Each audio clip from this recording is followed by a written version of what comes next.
Hey, it's Jenny from Roadtrip Nation, and today we're talking about jobs that are great for empaths. Here at Roadtrip Nation, we're all about helping people use their unique interests and skills to find fulfilling careers. And if you're an empath, your biggest strength is being highly sensitive to what the people around you are thinking and feeling. There are tons of careers out there that require empathy and need your skill set. So if you're ready to see empathy as a strength and want to use it to improve the lives of others, you're sure to excel at these 5 careers.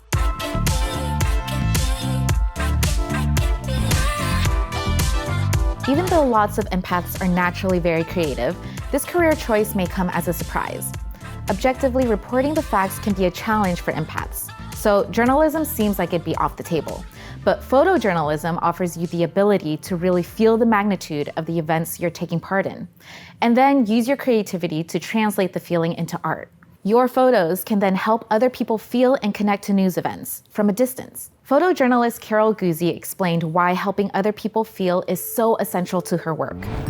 You know, when you can capture a moment and capture history and just preserve that second of time, that's meaningful in some way.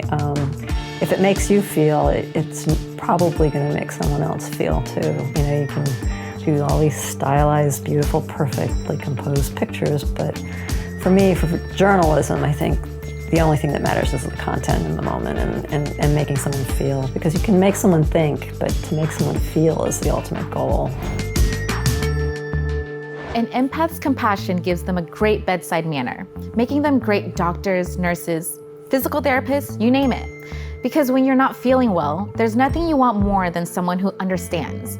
And although it's sometimes difficult for empaths to see others in pain, many people like pediatrician Bhargavi Kola use their empathy as a power to help others heal.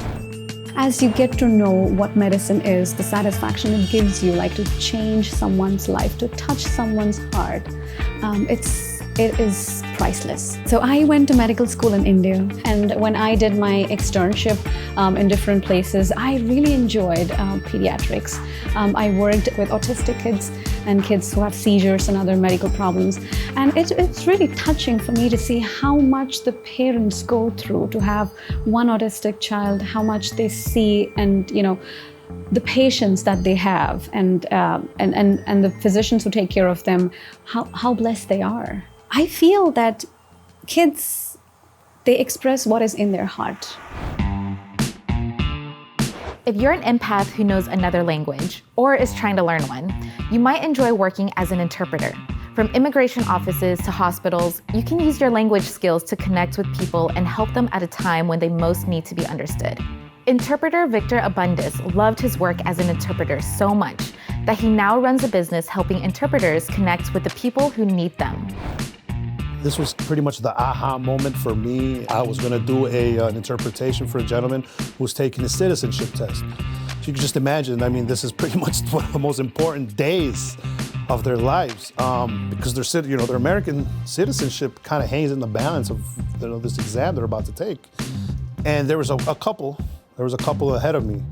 So this Polish couple gets called, federal agent comes up that's gonna administer the test and says, well, where's your interpreter? And they were just kind of like, I don't know. And she yells out in the crowded waiting room, does anybody here speak Polish? Some lady raises her hand. She's like, I speak Polish.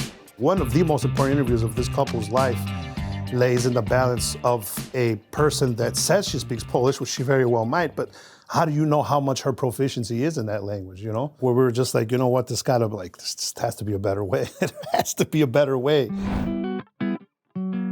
We all know how stressful school can be. Trying to navigate social relationships, schoolwork, home life, all while trying to figure out what kind of future you're working toward. It's this point in life when you need someone who can really relate, which is why empaths are so needed in school settings. For school psychologist Emily Parham, she always knew she wanted a job that would give back. And today, her work lets her connect with young people on a critical level. I always knew that I wanted to do something that I just felt good about and that I felt like I was giving back. Growing up, I think I started doing volunteer work when I was probably 6 or 7 years old. I knew whatever I did, I wanted it to have some substance.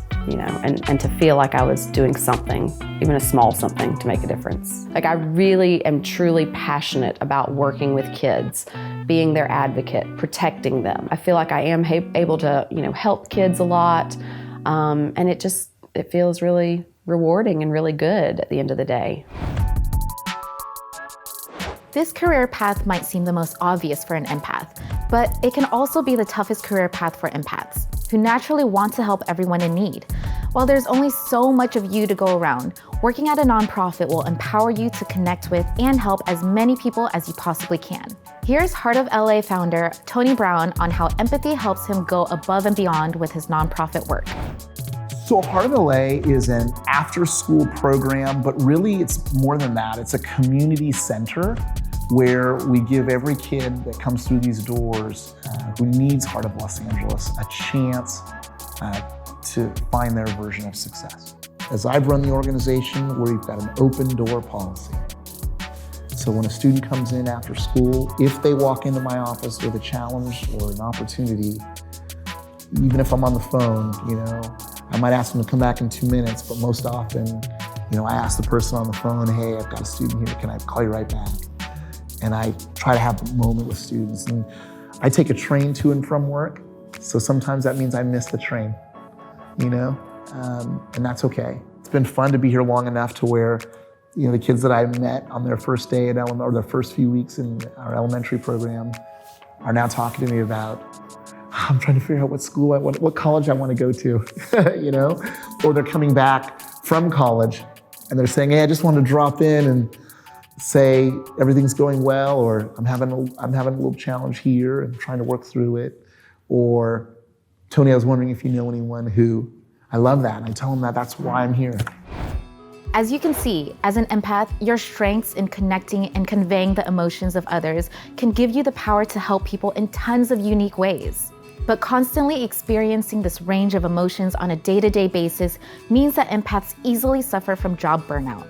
So no matter what career path you pick, make sure you're always taking time to recharge and process your own emotions too. If you're currently in a career that's making you feel burnt out or isn't capitalizing on your strengths, subscribe to our channel and stick around. Every Tuesday, we put out new videos to help you explore careers and get the guidance you need to find fulfilling work that's right for you.